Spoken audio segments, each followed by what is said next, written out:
अस्सलामुअलैकुम। आज का जो हमारे पास जो टॉपिक है वो है हमारे पास केस कंट्रोल स्टडी। सही है।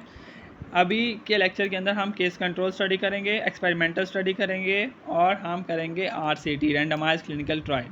सही है। केस कंट्रोल स्टडी के अंदर सबसे पहले हमारे पास जो स्टेप्स आते हैं वो आता है हमारे पास सिलेक्शन ऑफ केस, यानी हमारे पास केस क्या है, क्वेश्चन क्या है। डेफिनेशन ऑफ केस देखेंगे, जिसके अंदर हम क्या देखते हैं, डायग्नोस्टिक क्राइटेरिया देखते हैं और एलिजिबिलिटी क्राइटेरिया देखेंगे। सही है। सोर्सेज ऑफ केस, यानी जो हमारे पास ट्रीटमेंट ग्रुप है वो हम कहाँ से लेंगे, या तो हॉस्पिटल से ले सकते हैं या जनरल पॉपुलेशन से भी ले सकते हैं। सही है।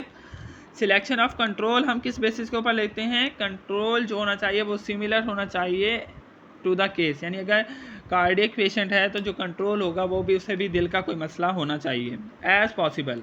सही है। अगर हमारे पास स्टडी ग्रुप स्मॉल है, स्मॉल स्टडी ग्रुप के अंदर 4 कंट्रोल होने चाहिए, 1 केस कंट्रोल होना चाहिए। सही है।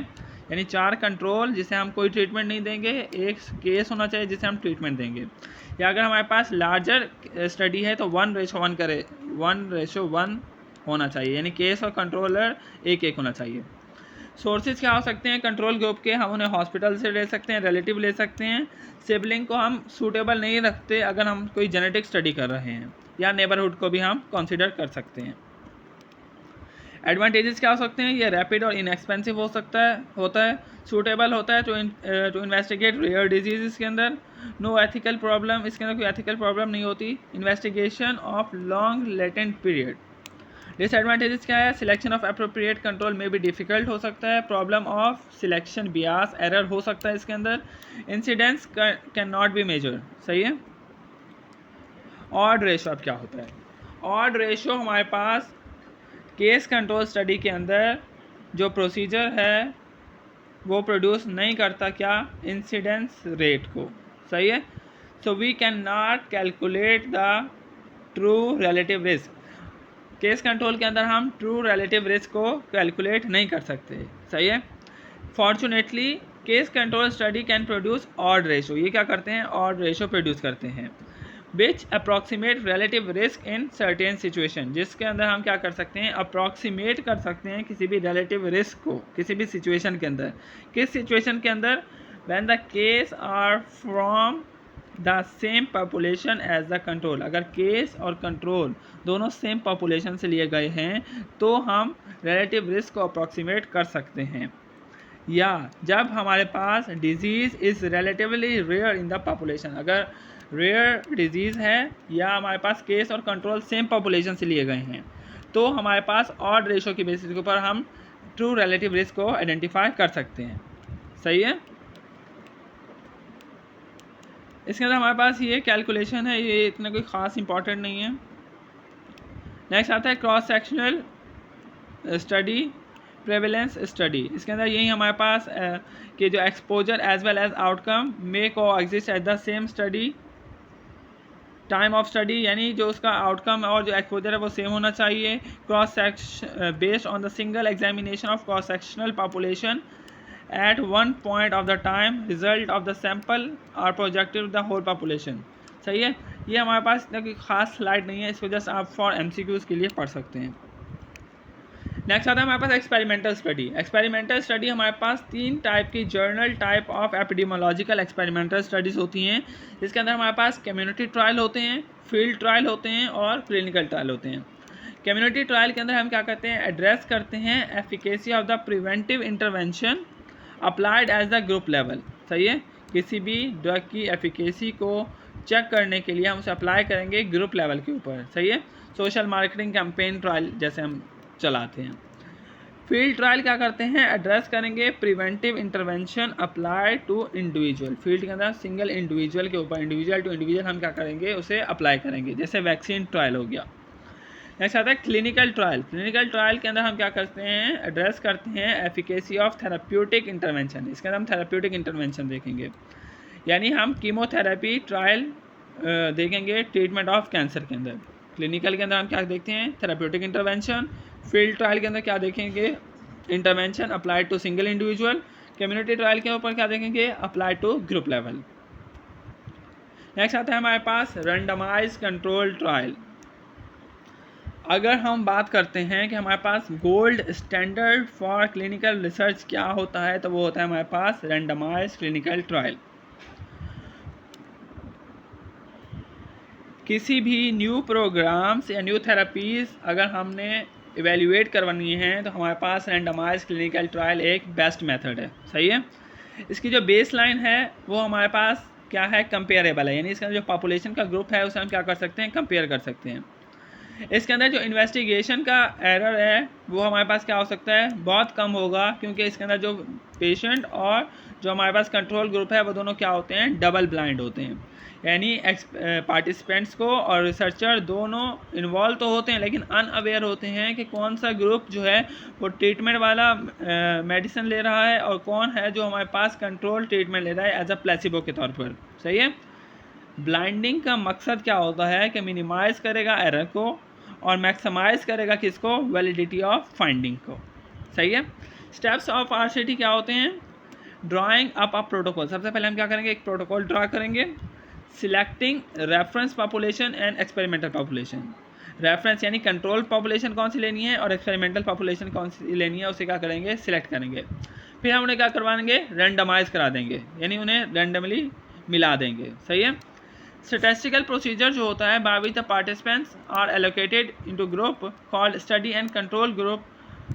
इसके अंदर हमारे पास क्या होता है, दोनों जब हमारे पास मिक्स हो जाते हैं तो हमारे पास पार्टिसिपेंट इक्वल होंगे, लेकिन किसी को भी ये पता नहीं होगा कि कौन सा पेशेंट ट्रीटमेंट वाला वो ले रहा है, एक्सपेरिमेंटल ट्रीटमेंट ले रहा है और कौन सा कंट्रोल ट्रीटमेंट ले रहा है। सही है। मैनिपुलेशन और इंटरवेंशन करते हैं और फिर हम क्या करेंगे, फॉलो अप करेंगे। सही है। इसे हम क्या नाम देते हैं, रैंडमाइज कंट्रोल ट्रायल का। ये स्लाइड आपने नहीं करनी है। नेक्स्ट आता है हमारे पास systematic review and meta analysis. Systematic review और मेटा एनालिसिस क्या होता है, सिस्टमैटिक रिव्यू के अंदर कलेक्ट करते हैं all possible studies related to given topic and design.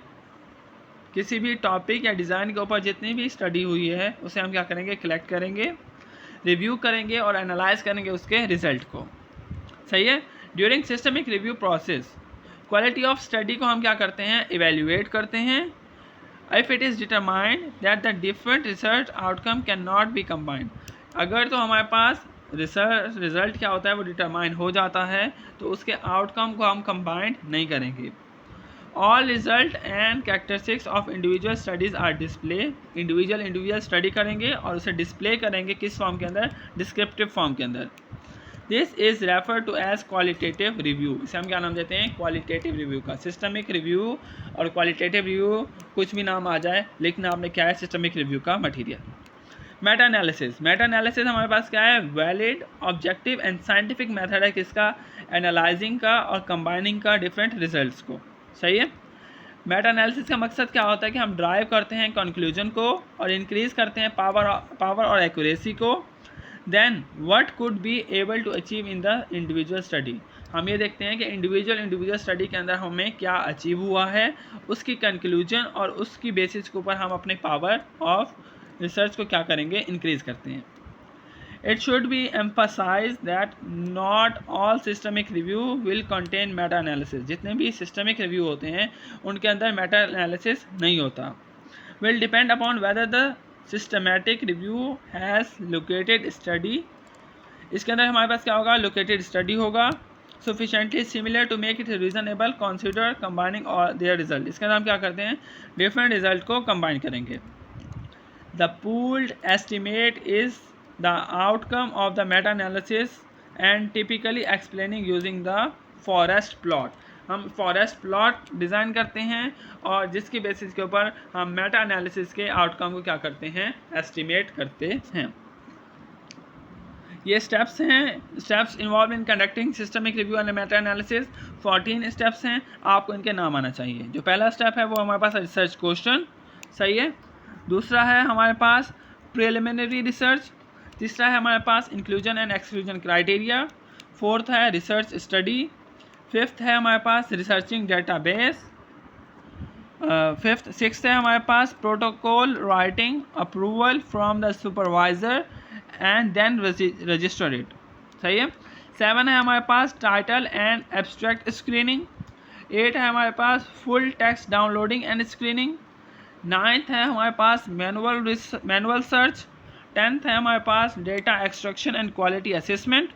11 है हमारे पास डेटा चेकिंग टास्क और 12 है हमारे पास स्टैटिस्टिकल एनालिसिस।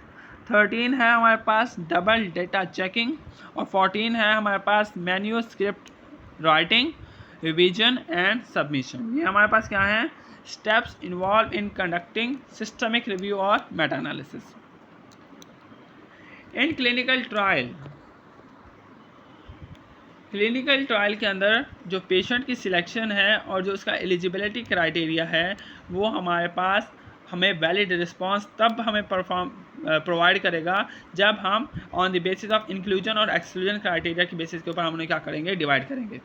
इंक्लूजन क्राइटेरिया क्या हो सकते हैं, these define the characteristics that the participant have to eligible for study. इसके अंदर वो सारे कैरेक्टरिस्टिक्स होने चाहिए जिसके बेसिस के ऊपर हम पार्टिसिपेंट को इंक्लूड करते हैं। एग्जाम्पल के अंदर आता है स्पेसिफिक एज रेंज होनी चाहिए उसके अंदर, यानी एक स्पेसिफिक एज का होना चाहिए। स्पेसिफिक मेडिकल कंडीशन या डिजीज़ जो हमें चाहिए वो होनी चाहिए। डिजीज़ सिवियरिटी नहीं होनी चाहिए। जेंडर भी हमारे पास क्या करता है, वेरी करता है।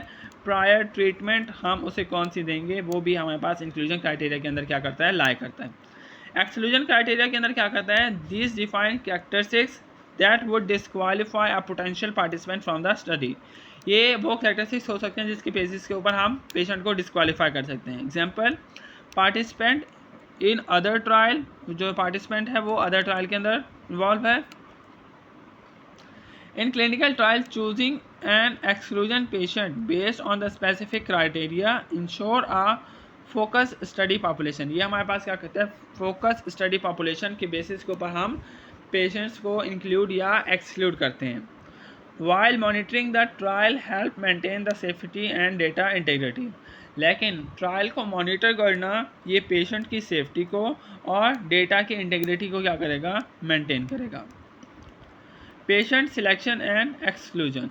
इंक्लूजन क्राइटेरिया क्या होता है, वो कैरेक्टरिस्टिक्स ऑफ पार्टिसिपेंट जिसकी बेसिस के ऊपर हम पेशेंट को क्या करें, ज्वाइन करें क्लिनिकल ट्रायल के अंदर और इंश्योर करेंगे स्टडी फोकस को ऑन रेलिवेंट पॉपुलेशन के ऊपर। एक्सक्लूजन क्राइटेरिया के अंदर हम पेशेंट को डिस्क्वालीफाई करते हैं such as certain medical condition है उसके ऊपर, वो ऑलरेडी कोई मेडिकेशन ले रहा है, उसका लाइफस्टाइल हैबिटेट सही है, ये हमारे पास क्या करता है, रिड्यूस करता है पोटेंशियल रिस्क को। एथिकल कंसिडरेशन के अंदर हम क्या करते हैं, respecting the right of subject, हमारे पास जो सब्जेक्ट है पेशेंट लिया गया है उसके राइट को हम रिस्पेक्ट करेंगे।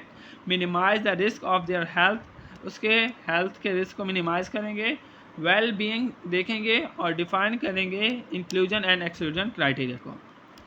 Balancing and inclusion and exclusion criteria, a well selected patient population help reduce heterogeneity and improve the validity of the trial observation while also aiming to include a broader population when possible.